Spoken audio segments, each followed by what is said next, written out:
नमस्कार दोस्तों, सुरेन हिंदी क्लास में आप सभी का स्वागत है। आज हम मनोविश्लेषणवादी उपन्यासकार कथाकार जैनेंद्र कुमार जी के बारे में जानेंगे। उनका जीवन परिचय पढ़ेंगे, उनका कर्तृत्व एवं व्यक्तित्व देखेंगे, उनसे संबंधित महत्वपूर्ण बातें जो है वो यहाँ पर करेंगे। जो भी प्रश्न आते हैं उनसे संबंधित जिस टॉपिक से ज्यादा आते हैं, उनकी जो औपन्यासिक रचनाएं, उपन्यास जो उन्होंने लिखे हैं, उनसे प्रश्न जो है वो ज्यादा आते हैं। फिर उनकी कहानी जो है उनके प्रश्न भी आते हैं। निबंध भी उन्होंने लिखे हैं, निबंध संग्रह है उनकी, लेकिन उनसे थोड़े कम प्रश्न आते हैं। संस्मरण की उनकी जो रचना है, संस्मरणात्मक जो रचनाएं हैं, 2 उनकी पुस्तकें हैं, उनके भी प्रश्न जो है वो यहाँ पर आते हैं। अब देखिए, जैनेंद्र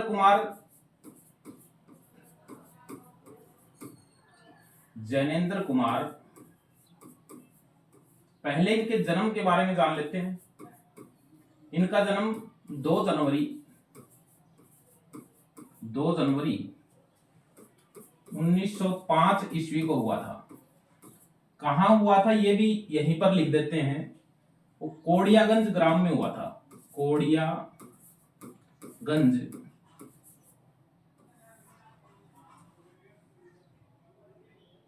अलीगढ़ में हुआ था। यानी ये जो गांव है ये अलीगढ़ में है, अलीगढ़ उत्तर प्रदेश में है। कोड़ियागंज ग्राम में हुआ था। यदि हम इनकी मृत्यु की बात करें, निधन की बात करें, तो वो 24 दिसंबर 1988 ईस्वी को हुआ था। 1988 ईस्वी को हुआ था। अब कुछ पुस्तकों में 1990 भी मिल सकता है।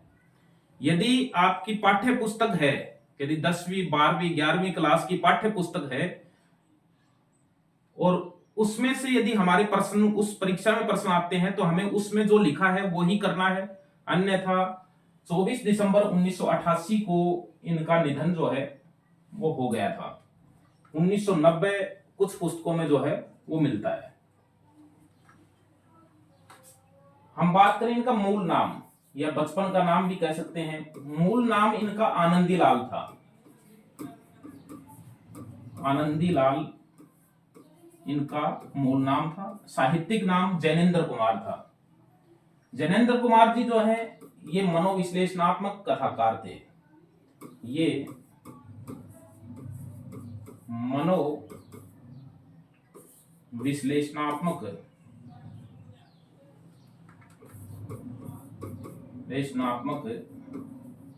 मनोविश्लेषणात्मक कथाकार थे, मनोविश्लेषणात्मक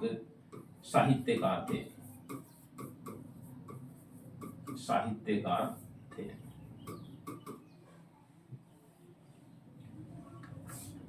जैनेंद्र कुमार जी ये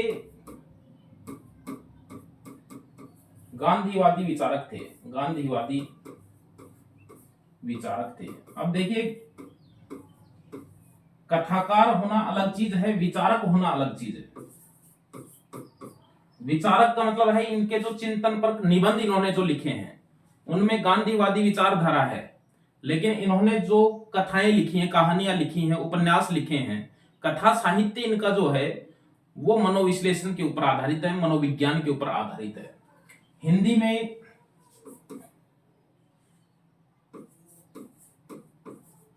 में इन्हें मनोविश्लेषणात्मक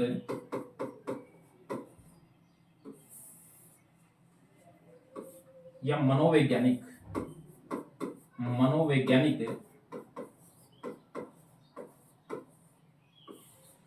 साहित्य का वास्तविक जनक कहते हैं। साहित्य का वास्तविक प्रवर्तक कहते हैं। यानी हिंदी में इन्हें मनोविश्लेषण या मनोवैज्ञानिक साहित्य का वास्तविक प्रवर्तक कहते हैं। यानी और भी ऐसे साहित्यकार हैं, जैसे अज्ञेय हैं, इलाचंद्र जोशी हैं, डॉक्टर देवराज हैं जो मनोविश्लेषणवादी थे, मनोवैज्ञानिक थे, साहित्य उन्होंने लिखा है, लेकिन इन्हें इसका वास्तविक प्रवर्तक कहा जाता है। प्रवर्तक होता है किसी चीज का परिवर्तन करने वाला, किसी चीज को चलाने वाला।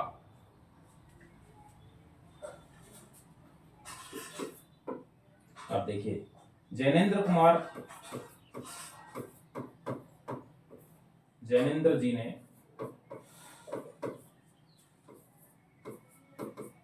अपने उपन्यासों में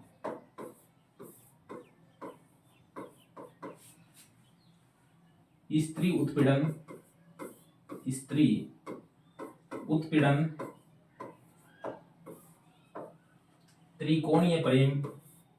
व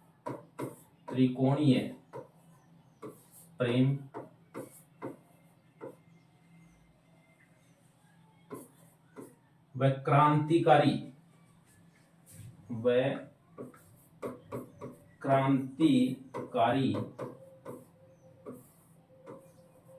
भावना का चित्रण मिलता है।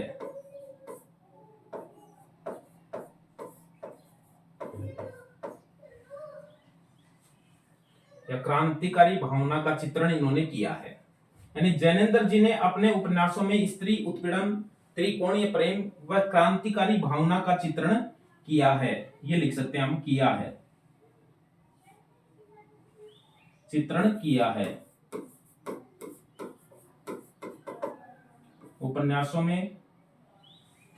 अपने उपन्यासों में स्त्री उत्पीड़न,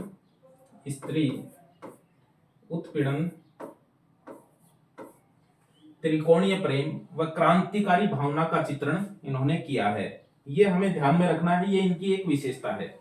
अब हम आगे पढ़ते हैं इनका कथा साहित्य से संबंधित। देखिए पहले उपन्यास पढ़ते हैं, जैनेन्द्र कुमार के उपन्यास।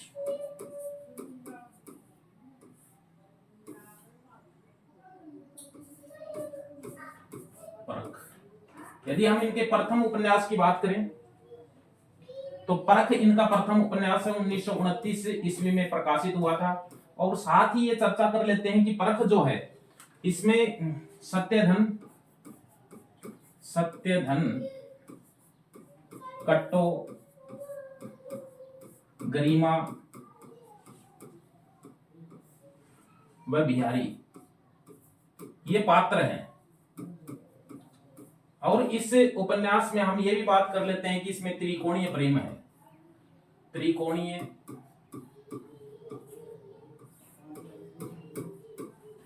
प्रेम का चित्रण है।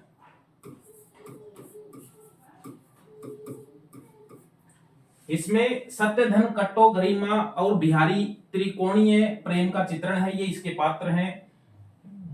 कट्टो सत्यधन से प्रेम करती है, लेकिन कट्टो की शादी बिहारी से होती है। बिहारी की बहन गरिमा है, गरिमा की शादी सत्यधन से होती है। ठीक है, त्रिकोणीय प्रेम है इसमें, ये हमें ध्यान में रखना है। परख इनका प्रथम उपन्यास है। और यदि हम इसके बाद बात करें सुनीता की बात करें 1935, 1934 आपको मिल सकता है कहीं कहीं लिखा हुआ, लेकिन यदि सही देखा जाए तो 1935 में इसका प्रकाशन जो है वो मानना चाहिए। श्रीकांत और हरिप्रसन्न, श्रीकांत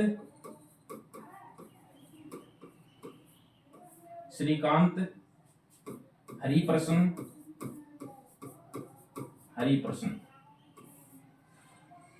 व सुनीता ये इसके पात्र हैं। अब देखिए बात यदि की जाए तो त्रिकोणीय प्रेम तो है ही इसमें, मनोविश्लेषणवाद तो है ही इसमें, लेकिन इसमें साथ ही क्रांतिकारी भावना भी है। क्रांतिकारी भावना का चित्रण भी है, भावना का चित्रण है। सुनीता के अंदर क्रांतिकारी भावना का चित्रण भी है, यह हमें ध्यान में रखना है। इसके बाद यदि हम बात करें त्यागपत्र इनका उपन्यास है। त्यागपत्र जल्दी जल्दी इनको पढ़ लेते हैं। त्यागपत्र 1937 में हुआ था और त्यागपत्र के अंदर जो है वो दो प्रमुख पात्र हैं। मृणाल है, मृणाल का भतीजा प्रमोद है। प्रमोद जज के पद पर नियुक्त होता है, लेकिन मृणाल की दशा को देख करके उसने अपने जज के पद से त्यागपत्र दे देता है। एक बहुत लघु उपन्यास है, लेकिन अच्छा उपन्यास है, प्रसिद्ध उपन्यास है ये, और इसके प्रश्न जो है वो आते हैं त्यागपत्र के।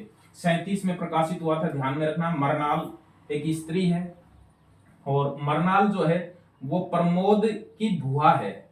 मरनाल की स्थिति को देखते हुए अंत समय में प्रमोद अपने जज के पद से त्यागपत्र दे देता है। स्त्री उत्पीड़न की कथा है इसमें, उत्पीड़न की कथा है, स्त्री उत्पीड़न का चित्रण है इसमें, मरनाल के जीवन का चित्रण है। विस्तार से बता नहीं सकते इनको, लेकिन कल्याणी देख लीजिए। कल्याणी जो है वो 1939 में जो है वो प्रकाशित हुआ था। कल्याणी 1939 में प्रकाशित हुआ था, और इसमें कल्याणी तो है ही, कल्याणी स्त्री पात्र है, कल्याणी स्त्री पात्र है। वह डॉक्टर असरानी इसमें है। स्त्री द्वारा, पत्नी द्वारा पति की उपेक्षा का चित्रण है। पत्नी द्वारा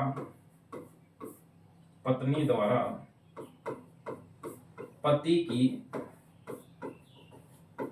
उपेक्षा का चित्रण है, उपेक्षा का चित्रण है इसमें। कल्याणी व डॉक्टर असरानी जो है वो एक इसके प्रमुख पात्र हैं, और प्रमुख पात्रों में पत्नी द्वारा पति की उपेक्षा का इसमें जो है वो चित्रण जो है वो किया गया है। अब यदि हम इसमें बात करें सुखदा की, सुखदा कौन सा आ गया इसमें, सुखदा की बात करते हैं।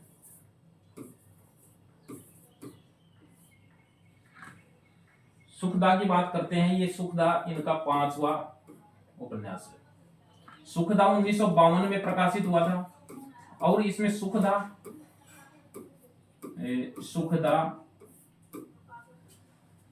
और सुखदा के साथ श्रीकांत भी है इसमें। श्रीकांत इसमें पहले भी आ चुका है पात्र, और दूसरे उपन्यास में भी पात्र है, और हरीश उसका मित्र है, हरीश है। क्रांतिकारी भावना का चित्रण है, क्रांतिकारी भावना का चित्रण है, भावना का चित्रण है। सुखदा में भी क्रांतिकारी भावना का चित्रण जो है वो इसमें है। अब देखिए विवर्त, देखिए छठा है विवर्त। विवर्त जो है वो 1953 में प्रकाशित हुआ, और भुवन मोहिनी इसकी स्त्री पात्र है। भुवन मोहिनी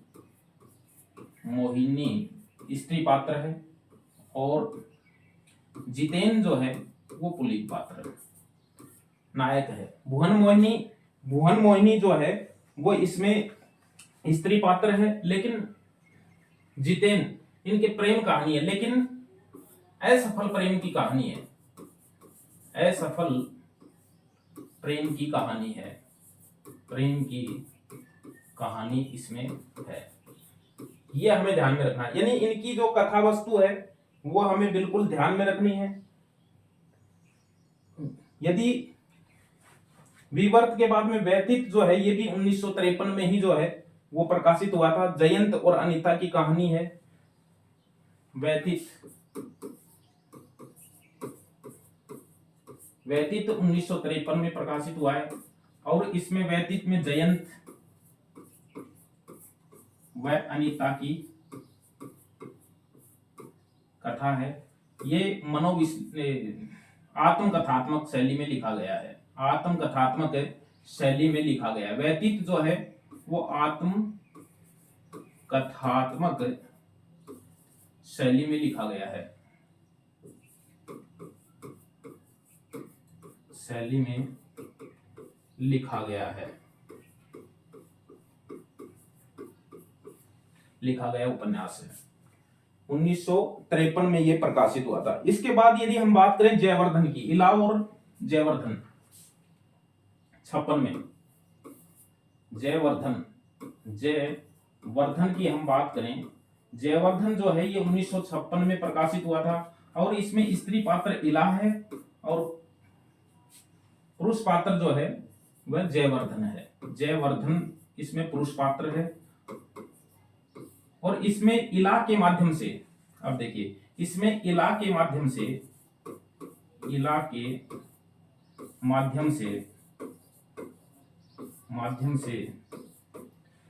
राजनीतिक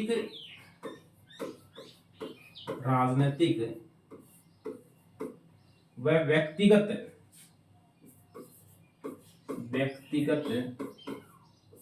द्वंद्व का चित्रण है।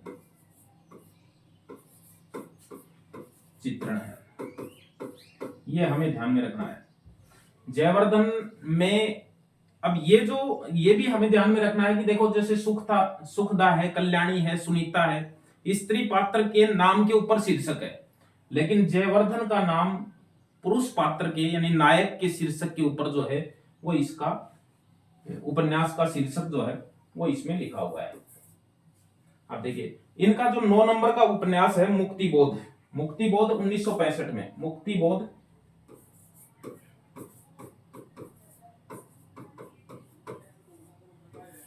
मुक्तिबोध 1965 में प्रकाशित हुआ। 66 भी आपको ये मुक्तिबोध जो है वो लिखा हुआ मिल सकता है और इसमें सहाय राजेश्वरी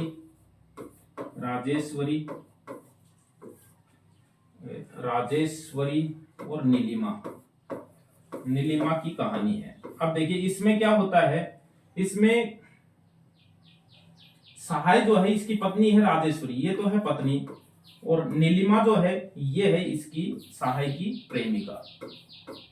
इनका आपस में द्वंद्व दिखा रखा है, प्रेम द्वंद्व इसमें दिखाया हुआ है। हमें अब ये ध्यान में रखना है कि मुक्तिबोध उपन्यास के लिए ये भी एक तथ्य हमें ध्यान में रखना है। मुक्तिबोध उपन्यास के लिए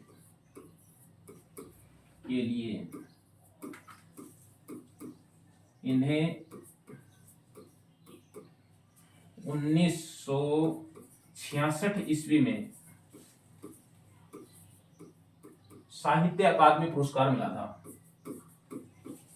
साहित्य अकादमी पुरस्कार मिला था।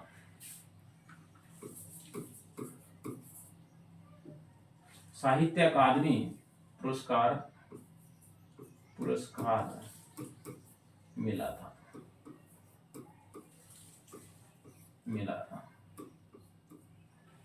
यानी मुक्तिबोध जो उपन्यास जो 1965 में लिखा गया है, जिसमें सहाय राजेश्वरी और नीलिमा के जीवन का चित्रण उसमें किया गया है। और इसके अलावा यदि हम देखें अनंतर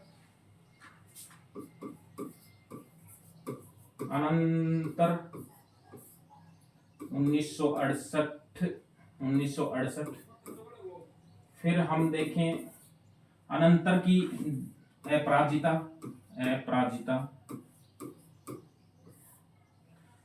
अनंतर 10वां उपन्यास है जो 1968 में प्रकाशित हुआ। और ऐनाम स्वामी 74 में, ऐनाम स्वामी 1974 में। इसकी नायिका वसुंधरा है और फिर अंत में दशार्क है। दशार्क ये 1985 में प्रकाशित हुआ। अब देखिए इसकी नायिका रंजना है, वेश्या जीवन पर आधारित है।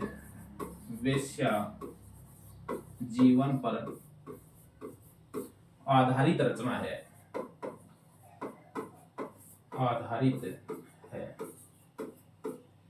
अनंतर में अपराजिता की, ऐनाम स्वामी में वसुंधरा की और दशार्क में रंजना के जीवन का चित्रण है इसमें। और दशार्क जो है इसमें रंजना के माध्यम से एक वेश्या जीवन का चित्रण जो है वो इसमें किया गया है। ये इनके औपन्यासिक रचनाएं हैं। यदि हम इसके पश्चात देखें कथा साहित्य में, और कथा साहित्य में हमें केवल नाम याद रखने हैं उसमें।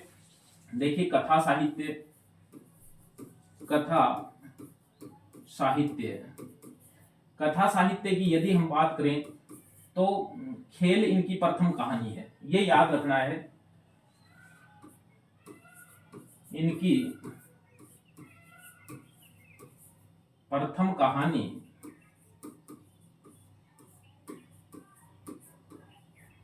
खेल है। इन्होंने श्यम फोटोग्राफी, इन्होंने स्वयं फोटोग्राफी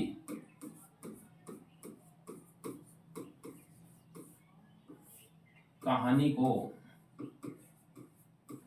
प्रथम कहानी बताया है। प्रथम कहानी बताया है, ये ध्यान में रखना है। प्रश्न आए प्रथम कहानी कौन सी है तो खेल है। यदि ये आए कि ये खुद कौन सी कहानी को प्रथम कहानी मानते हैं तो फोटोग्राफी को मानते हैं। अब इसके अलावा देखिए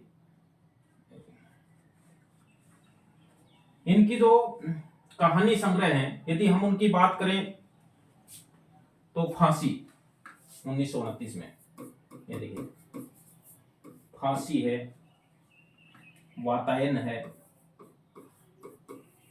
वातायन है, नीलम देश की राजकन्या है, नीलम देश की राजकन्या है, ये इनके कहानी संग्रह है। पाजेब है, और इसके अलावा जयसंधी भी है, एक रात दो चिड़िया है, एक रात है, एक रात है, दो चिड़िया हैं, दो चिड़िया हैं, और जयसंधी है। ये इनके कहानी संग्रह के नाम है, ये हमें ध्यान में रखना है। कथा साहित्य में इनकी प्रथम कहानी खेल है। इन्होंने स्वयं फोटोग्राफी कहानी प्रथम कहानी बताया है। फांसी, वातायन, नीलम देश की राजकन्या, पाजेब, एक रात, दो चिड़िया और जयसंधी इनके कहानी संग्रह में नाम आते हैं। अब देखिए छठा पेज हम देखते हैं, यहाँ पर निबंध लेखन। निबंध लेखन, निबंध लेखन की बात यदि हम करते हैं तो निबंध लेखन में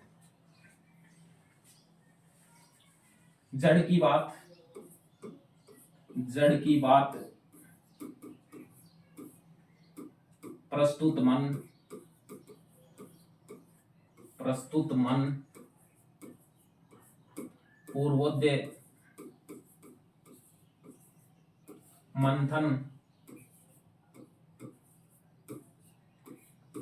ये इनके कहानी संग्रह निबंध संग्रह है। साहित्य का श्रेय व प्रेय, साहित्य का श्रेय व प्रेय,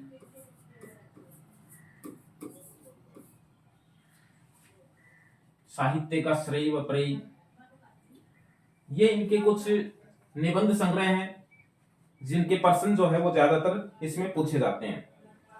देखिए काम, प्रेम और परिवार, काम, प्रेम और परिवार,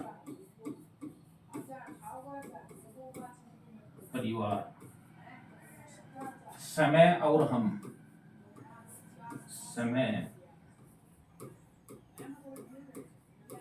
और हम, समय और हम, ये भी इनका निबंध संग्रह है। और इस निबंध संग्रह में समय और हम, इसमें प्रश्न शैली में जैनेन्द्र को समझने की दृष्टि से सबसे महत्वपूर्ण है। यह रचना प्रश्न शैली में, प्रश्न शैली में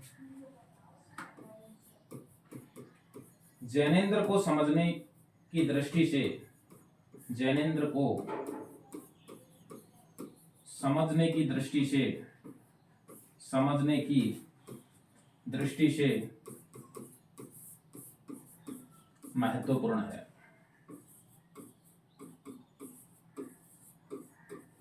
महत्वपूर्ण है।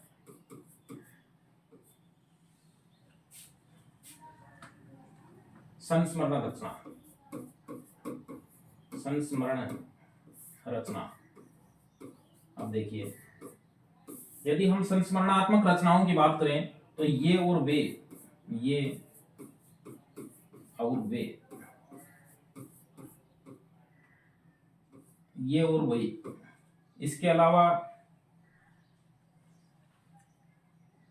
एक और भी इनकी एक रचना है, मेरे भटकाओ, मेरे भटकाओ, मेरे भटकाओ, ये भी इनकी रचना है। एक इनका संस्मरण है,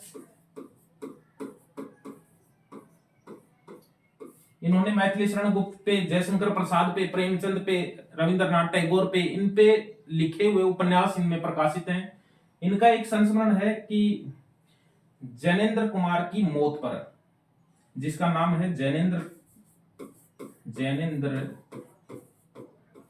कुमार की मौत पर। इस शीर्षक का संस्मरण एक चौंकाने वाला रहा है, लेकिन इसमें जो मौत शब्द है उसका तात्पर्य है साहित्य लेखन की समाप्ति की ओर, यानी उनका साहित्य लेखन की समाप्ति की ओर जो समय था उसे उन्होंने मौत कहा है इसमें, यानी जैनेन्द्र कुमार की मौत पर। इस संस्मरण में जो अपने स्वयं के ऊपर ही संस्मरण जो है वो इनका लिखा हुआ है। इनके जीवन को हम इसके माध्यम से जो है वो हम समझ भी सकते हैं। अकाल पुरुष गांधी, प्रश्न बहुत आता है, अकाल पुरुष गांधी, यानी गांधी जी की जीवनी है जो इन्होंने लिखी है। इसका प्रश्न भी जो है वो बहुत बार परीक्षाओं में जो है वो पूछा जाता है और इसकी सन भी पूछ ली जाती है। 1968 ईस्वी में इसका प्रकाशन हुआ था, ये हमें ध्यान में रखना है। इसके अलावा देखिए, सन 1971 में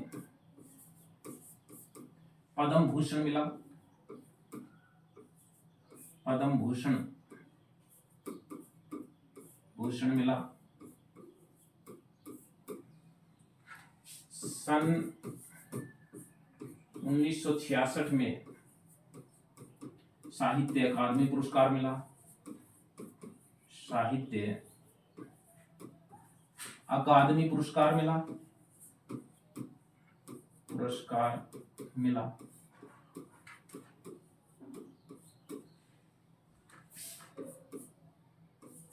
इसके अलावा देखिए एक कथन है,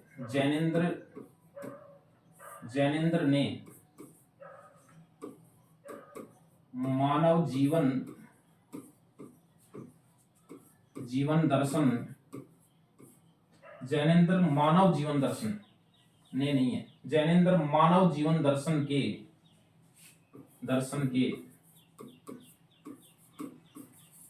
बहुत बड़े कहानीकार थे,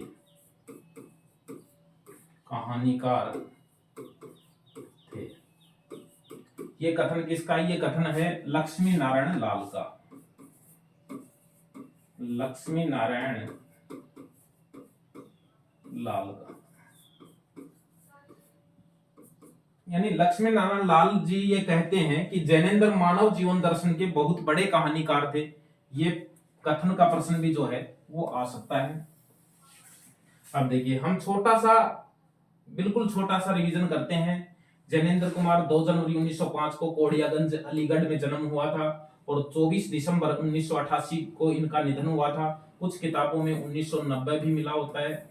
यदि वो पाठ्यक्रम की है तो उसी को सही माना जाए अपनी परीक्षा में। वैसे 88 जो है वो इसका सही है। आनंदी लाल इनके बचपन का नाम था। मनोविश्लेषणात्मक साहित्यकार थे, गांधीवादी विचारक थे, यानी इनके जो निबंध लेखन है उनमें इन्हें मनोविश्लेषणात्मक या मनोवैज्ञानिक साहित्य का वास्तविक प्रवर्तक भी इनको कहा जाता है। जैनेन्द्र कुमार जी ने अपने उपन्यासों में स्त्री उत्पीड़न, त्रिकोणीय प्रेम और क्रांतिकारी भावना का चित्रण जो है वो किया है, ये हमें ध्यान में रखना है। इसके अलावा यदि हम देखें तो इनके उपन्यासों की बात करें, परख इनका प्रथम उपन्यास है 1929 में, सत्यधन, कट्टोगरिमा व बिहारी, इनके त्रिकोणीय प्रेम लिखा हुआ है। फिर उसके बाद में सुनीता है 1935 में। यदि हम बात करें 1932 की, यदि हम 1932 की बात करें तो 1932 के अंदर एक उपन्यास छपा था, ऋषभ चरण जैन के साथ इन्होंने सहलेखन में उपन्यास छापा था, तपोभूमि। तपोभूमि तपोभूमि उपन्यास जो है वो इन्होंने ऋषभ चरण